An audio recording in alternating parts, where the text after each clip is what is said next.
Welcome to the Deep Dive. Today, we're really getting into a landmark book, Viktor Frankl's Man's Search for Meaning. It's incredibly powerful stuff. It really is. And Frankl, he was already a professor, neurology, psychiatry, but this book comes from his time, his experiences as an inmate in Auschwitz during World War II. And it's crucial, I think, to just take a moment to grasp the sheer horror of that environment.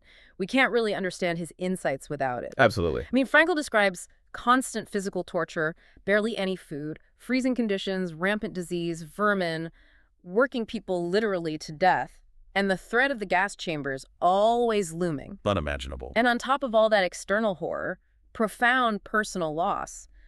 His mother, father, brother, his wife, all murdered in the camps. So everything, literally everything that could give life value was systematically stripped away. Looks calculated. Dehumanization. So our mission today, really, is to dig into the psychological core of what Frankl learned there. How, in the face of that level of loss and depravity, did anyone find life worth preserving?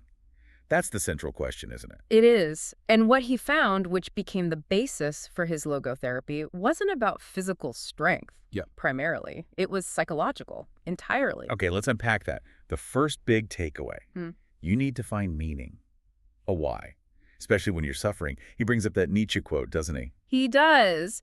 He who has a why to live for can bear almost anyhow. It's central. So how did he see this play out in the camps?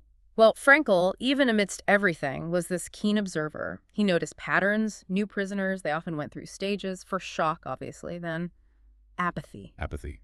That sounds dangerous. It was the most dangerous phase, a kind of emotional numbness, a shutting down. You just withdraw from the horror. Like giving up internally. Completely. He saw prisoners just stop talking, stop pushing back, even in small ways. They'd even stop basic hygiene, like washing or shaving. Small things, but significant. Wow. And the definitive sign, the one everyone understood, when a prisoner pulled out their last hidden cigarette and just smoked it. That meant they were done. No future. They'd lost their why. It was a signal they wouldn't last much longer. So, against that backdrop, how did Frankl himself and others who survived maintain that why? This is where it gets really fascinating. Frankl realized that for survival, suffering itself had to be, well, reframed. He started viewing his own horrific experiences almost like research data. Yeah. In Auschwitz. Yeah. He'd mentally transport himself out of the immediate horror. He imagined himself in the future standing in a warm lecture hall explaining the psychology of the concentration camp based on what he was living through right then. So he made his suffering objective somehow. Exactly. It became a learning event, a source of unique, terrible knowledge. It wasn't just pointless agony anymore. It had a purpose, albeit a grim one. And that leads to that incredibly powerful line. Right. In some way, suffering ceases to be suffering at the moment it finds meaning. It doesn't mean the pain goes away, obviously. Not at all. The pain, the cold, the hunger, it was all still horribly real. But the quality of the suffering changed. It wasn't just meaningless torture anymore. It became a task. A task he embraced. He wasn't just passively enduring, he was actively engaged in finding these, as he put it, hidden opportunities for achievement, even within the tragedy. And this isn't just about extreme situations, is it? He connects this to modern life, too. Absolutely. He'd argue a lot of modern issues, boredom, anxiety, that sort of existential frustration people feel stem from a lack of meaning. We often see inner tension as bad, something to avoid.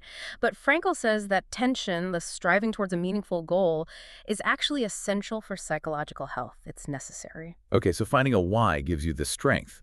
But how do you actually live that why moment to moment, especially under extreme duress? That leads to the second big idea, right? The final human freedom. Yes. We all know there are external things we can't control. Traffic, weather, difficult people. Frankl faced the ultimate lack of external control. Everything dictated by a brutal regime. Total loss of freedom. Externally, yes. But he zeroed in on the one thing they couldn't take away. The internal freedom. The space between stimulus, what happens to you, and your response. Your choice in how you react. But is that choice real when you're starving, beaten, exhausted? I mean, how much energy can you possibly have to choose the right attitude? It takes immense effort, no question. But the choice, however small, is always there. That's why the camp experience is such a profound test case. He put it so powerfully. Everything can be taken from a man but one thing, the last of the human freedoms, to choose one's attitude in any given set of circumstances, to choose one's own way. The last freedom. Think about that. Even there, stripped of everything, you could still choose. Choose to share a scrap of bread. Choose to offer a kind word. Choose to comfort someone. Whether you behaved, as he put it, like a swine or a saint, depended on your internal decisions, not just the external conditions. And it's not just about attitude, it's about responsibility, isn't it? Logotherapy emphasizes that. Choosing what you're responsible for. Precisely. Responsibility is key. And the Yeah. story that illustrates this most powerfully is the one about the grieving widower he counseled after the war. Oh, right. The man whose wife had died, and he was just devastated, utterly lost. Couldn't move past the grief. And Frankl didn't just offer sympathy, he asked him a question. He said, imagine if you had died first and your wife had survived you. What would that have been like for her? And the man immediately said she would have suffered terribly. Agonizing grief. Exactly. And Frankl gently pointed out, you see, doctor, such suffering has been spared her, and it is you who have spared her this suffering. But now you have to pay for it by surviving and mourning her. Wow. Instantly reframes it. Instantly. The death hadn't changed. The pain was still there. But the man's attitude toward his suffering shifted. It went from meaningless agony to a meaningful sacrifice, a painful, loving act performed for his wife. He was bearing the suffering instead of her. Yes. And that's the challenge Frankl puts to all of us, really. When we are no longer able to change a situation, we are challenged to change ourselves. It's about finding meaning in the attitude we take towards unavoidable suffering. That power to choose our response, to change ourselves. It leads nicely into the final lesson we wanted to cover, which is about, well, success and happiness. Goals we all tend to chase. Right.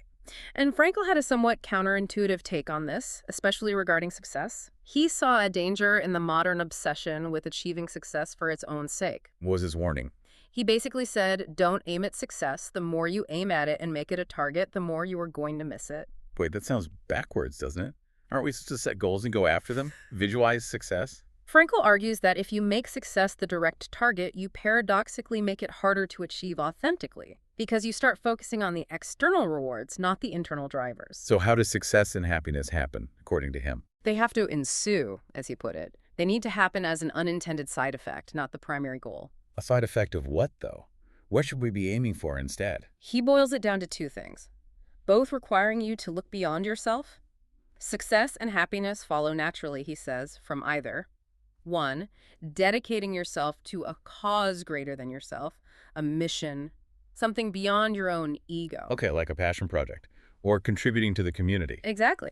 Or 2, from surrendering yourself to a person other than yourself. Deep love, devotion, maybe even honoring the memory of a loved one, like the widower. So the focus shifts from what's in it for me to what am I contributing or who am I serving? Precisely. If you pour yourself into meaningful work or into a loving relationship, the things we often call success, recognition, fulfillment, maybe even money, tend to follow naturally because you weren't obsessing over them. So what's the practical advice then if you feel lost or just focused on making it? His advice is beautifully simple, really. Stop chasing the rewards directly. Instead, listen to your conscience. Figure out what task, what responsibility life is asking of you specifically. And then Just do it. just do it. Carry it out as best you can. And the success, the happiness, he assures us it will follow precisely because you had forgotten to think about it. The meaning comes first, the success follows. Okay, let's quickly recap those 3 core lessons from Frankl. First, you absolutely need a why, a sense of meaning, especially to endure suffering. Absolutely essential. Second, that ultimate freedom, you always have the power to choose your attitude, your response in that space between stimulus and reaction. The last freedom, yes. And third, success and happiness aren't goals to chase directly. They come as byproducts of dedicating yourself to something or someone bigger than yourself. They ensue. You can't force them.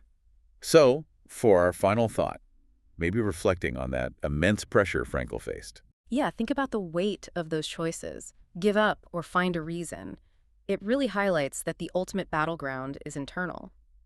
So the question for you, the listener, might be, in your own difficult situations, maybe not Auschwitz, but your own struggles, what if you tried looking at that suffering not just as something happening to you, but as a task, as something you'll learn from, maybe even share later? How might that change how you respond today? That simple shift, seeing an obstacle as a task, as potential learning. It's powerful. Frankl forces us to see that finding our purpose isn't just a nice to have for comfortable times, it's fundamental. It's what carries you through when everything else falls away. So perhaps the challenge is to reflect on your task, your purpose, your responsibility.